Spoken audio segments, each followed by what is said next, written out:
പെൺകുട്ടികളെ നിങ്ങൾ സംരക്ഷിച്ചാൽ, അവരോട് കരുണ കാണിച്ചാൽ നിങ്ങൾക്ക് അല്ലാഹു സ്വർഗം തരും. ഏത് കാലം? ജീവനോടെ കുഴിച്ചു കൂടുന്ന കാലം. ഭാര്യ ഗർഭിണിയായാൽ തന്നെ കുഴിയെടുത്തു വെക്കും. ജാഹിലിയ്യ കാലത്ത് പ്രസവിക്കപ്പെട്ടത് ആൺകുഞ്ഞാണെങ്കിൽ ആ കുഴി മണ്ണിട്ട് മൂടും. അല്ല, പെൺകുട്ടിയാണെങ്കിൽ ജീവനോടെ കുഴിച്ചു കൂടും. ആ കാലത്ത് തിരുത്തുന്നത് 3 പെൺമക്കളെ ഒരാൾ വേണ്ടതുപോലെ വളർത്തിയ അവന്റെ സ്വർഗം. നബിയെ 2 പേരോ? യെസ്, 2 പേരും. ഒന്നാണെങ്കിലോ കിട്ടും. പരിധിയില്ലാത്ത കരുണയാണ് ഇസ്ലാമിന്റെ സ്നേഹം.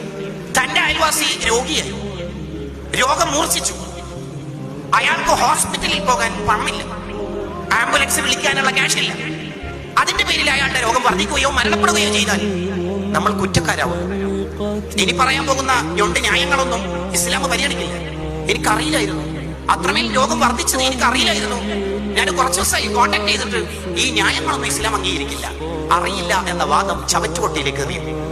നിന്റെ അയൽവാസിയുടെ രോദനം നീ അറിയില്ലെങ്കിൽ നീ എന്ത് മുഅ്മിൻ, നീ എന്ത് മുസ്ലിം, നിനക്കെന്ത് ഇസ്ലാം?